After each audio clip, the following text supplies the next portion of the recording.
Hello, it's Ruby, and I thought I would just film a very cozy sit-down video today talking about my current autumn favourites. It's funny because I've been making YouTube videos for 10 years and I don't think I've ever done a favourites video. So I've got myself a cup of peppermint tea. I'm burning this candle, which is Tea with a Fawn by Mythology Candles, inspired of course by the Narnia books.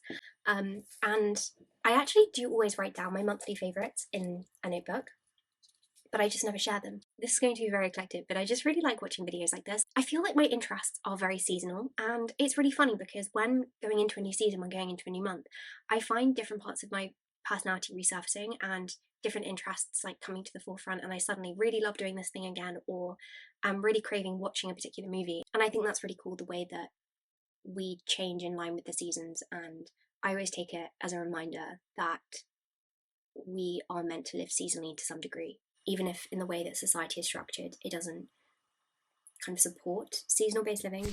My number one favourite thing at the moment is just going outside in the rain. We've had such a gloriously rainy October. I think this is the rainiest autumn that we've ever, like, it's the rainiest autumn I can remember ever having, and I just feel so filled with gratitude for it because I just adore rain. The word for it is pluviophile, if you love rain, coming from the Latin. I have this rule for myself. It's quite a recent rule, but as soon as it starts raining, I tell myself I have to go outside, because I was reflecting, I was doing some journaling a couple of months ago, and it was like, what are my absolute favourite things in the world? Like, on my absolute dream day, what does my day look like? What are my absolute favourite things in the whole world to do? And basically at the top of this list was just being outside in the rain and running around in the rain. I don't think you ever feel more alive than when it's raining. I find it's so connected to the earth. If it's my favourite feeling in the world, surely whenever I have the chance to do it, like obviously you don't always, but like whenever I have the chance to go outside in the rain, I should go out in the rain. I've had this conversation with a few people recently, like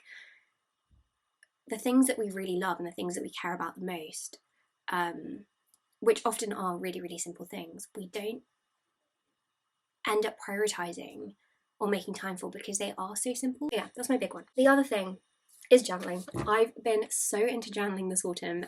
This is my current journal. This is a sticker from the John Darien book, and it's the most satisfying thing ever. Like here, for example, is one of the journal spreads I've got. There's an autumn bucket list, and then on this one, as you can see, I've reflected again on moments of happiness, and rain is up here. Rainy days and running around outside without a care, shivering but joyous, manic and so very alive. I recently went to Scotland with Blakeney, and here's a spread that I did, like kind of capturing the train journey up, because we got the sleep train.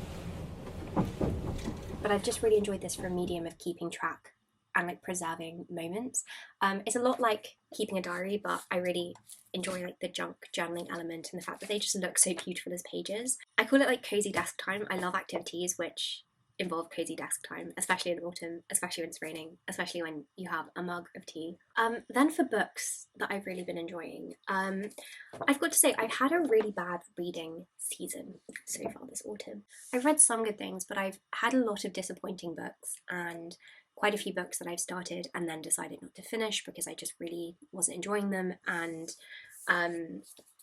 so it's been quite a disappointing. October was quite a disappointing reading month for me, even though it was a wonderful month in every other respect. Probably, like, I mean, actually might even go as far as to say one of the best months of my whole life. I just had such a glorious October. The thing that I have been loving so much recently is Mary Oliver. This is the Devotions selected poems, and it came out a couple years ago, and it's just got some poems from each of her major anthologies, and I've been dipping into this so much. I've been reading it so much. It just brings me so much joy to sit down and read one of these. Like, Mary Oliver is so insightful, and I love that like, her poetry is imbued with such hope. It's not happy poetry, but it makes you feel hopeful. It's a much more layered, like, beautiful kind of happiness, and her poem, like the image, and it just stays with you so deeply, because there's so much sadness in her poetry too. I thought I'd read you maybe one or two of my favourites, because as you can see, I've marked some of them. What's this one? Oh, I love this. Okay. I have not really, not yet, talked with an otter about his life. He has so many teeth, he has trouble with vowels. Wherefore our understanding is all body expression. He swims like the sleekest fish, he dives and exhales and lifts a trail of bubbles. Little by little he trusts my eyes and my curious body sitting on the shore. Sometimes he comes close. I admire his whiskers, and his dark fur which I would rather die than wear. He has no words. Still, what he tells about his life is clear. He does not own a computer. He imagines the river will last forever. He does not envy the dry house I live in.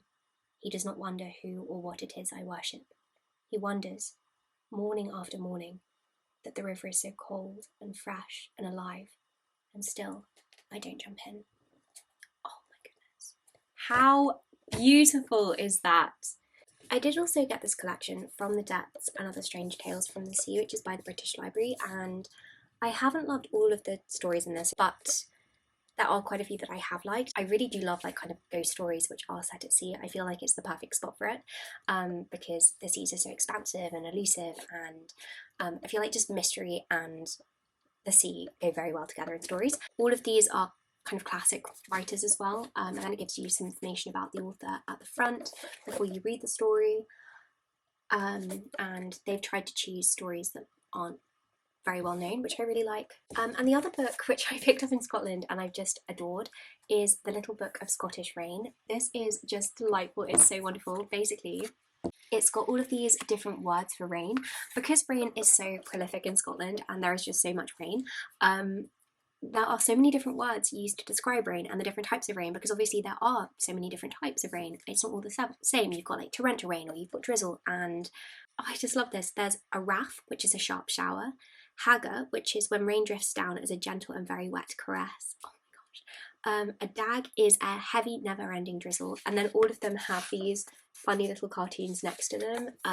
It's kind of like how in Icelandic there are so many different words for snow, because like Scotland, there's so much rain in Scotland, it makes sense that there would be a wider language for describing it, and I just think, yeah, it's very cool, and it's brought me a lot of joy just dipping into it. Then I'm going to show you some stationery favourites as well, because in the absence of some really good books, I've been doing a lot of writing and a lot of like creating and journaling and things. My favourite pen currently is this one. It's the Kaweco Sport with a fine nib, and it's just so lovely and cute and tiny. I do have this little metal clip on the side, which gives it a little bit more weight because it's such a lightweight pen, but I just love the way that this writes. The nib is beautiful, and I was actually in choosing and keeping the day before yesterday. I was looking at fountain pens, and then there were these two men from Italy who were also looking at fountain pens, and I could hear them like being torn between like whether to get a Kaweco or get a Lamy pen,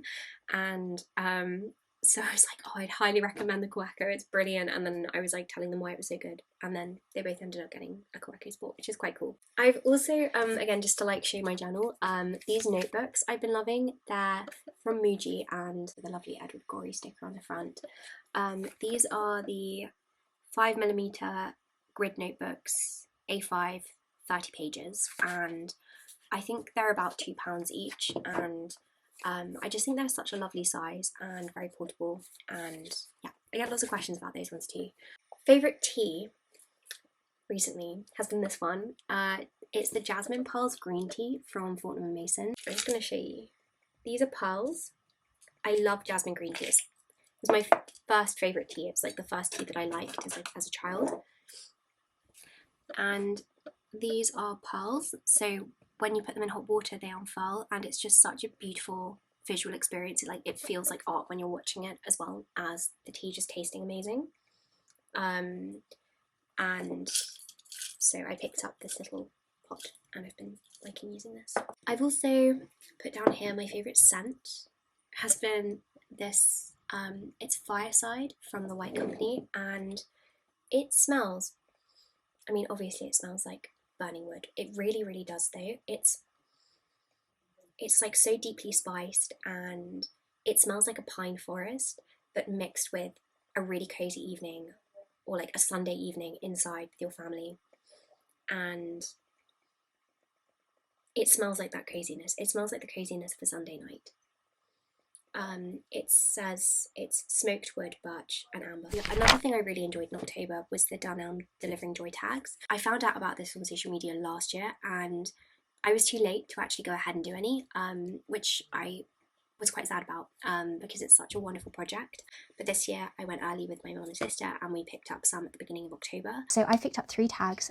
This is for a girl aged 4 to 6 who would like a Barbie set and sweets, a boy aged 7 to 10 who wants Lego sets and chocolate, and somebody aged 65 to 70 who likes crosswords and chocolate. Basically, it's a way for you to give a Christmas present to somebody who otherwise might not get one.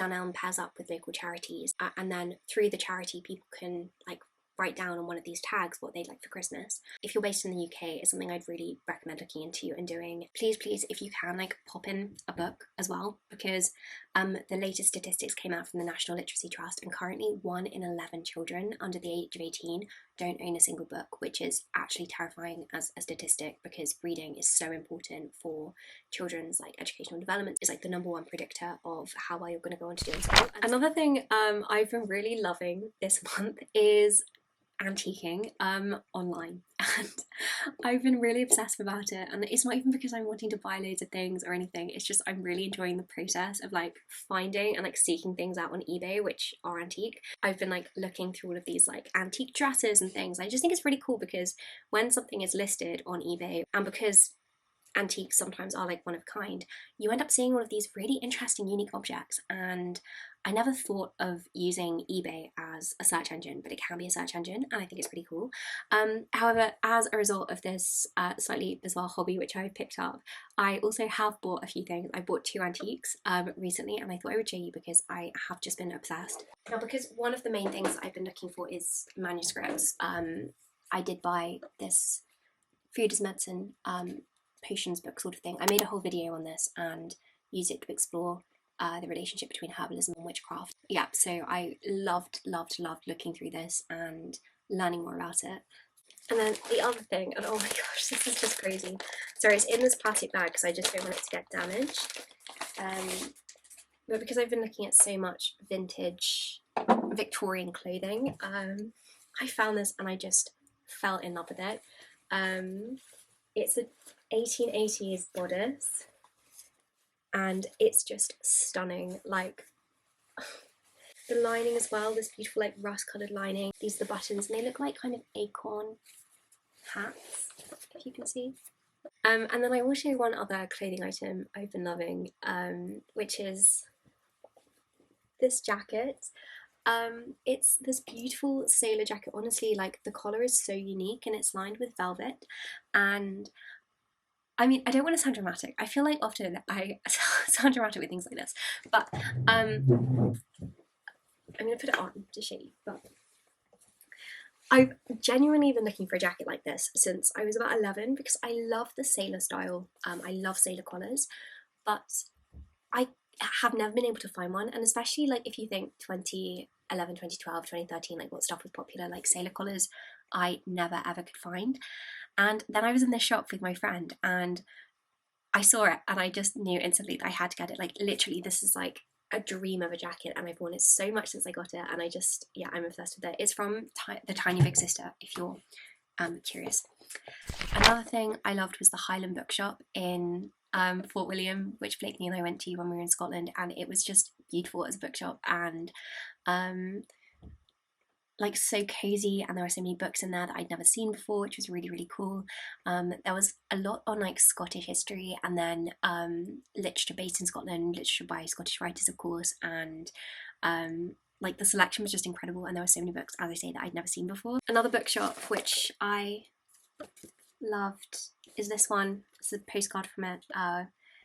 It's the March Pane in Charing Cross, and it's an antique bookshop and they specialise in children's literature, and it is just such a beautiful space, and they have such a wide selection of books. They've got loads of Alice in Wonderland and Lewis Carroll, which of course you'd expect because it's called the March Pane, but yeah, it's just a really lovely space. And if you're in Charing Cross, if you're along Booksellers Row, it's a book shop I would very much recommend.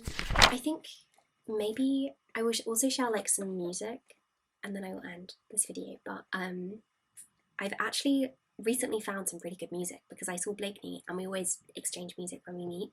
So the album I've been loving the most is Vashti Bunyan's, I think I'm saying that right, Just Another Diamond Day, and especially the titular song for that album, Just Another Diamond Day, has been just my favourite song recently. But I also love Swallow's song, Rainbow River, Break It November. Like, it's a beautiful album and so unlike anything I've heard before. It's very wistful. I've also been enjoying the Queen's Gambit soundtrack. Again, something I always listen to, but I have really got back into it. Tattletale by Kevin Atwater, really sad song, but I've been liking that. I've also been liking the Submarine album from Alex Turner, especially the Pearl Driver Waltz, which is just so beautiful. And then also the Stranglers, mainly because of the song Golden Brown, but I like that whole album. And then I was going to try and recommend a film as well, but I'm not really somebody who watches heaps of new films, and as I was tracking, I realised I haven't watched a film apart from Coraline since September. Anyway, thank you so much for watching this video, and also let me know if you do like this kind of video, because I might film one for Christmas as well, like December favourites and things I'm liking in December. So do let me know if you like this format of video. But I hope you have a lovely day and more than just a productive week.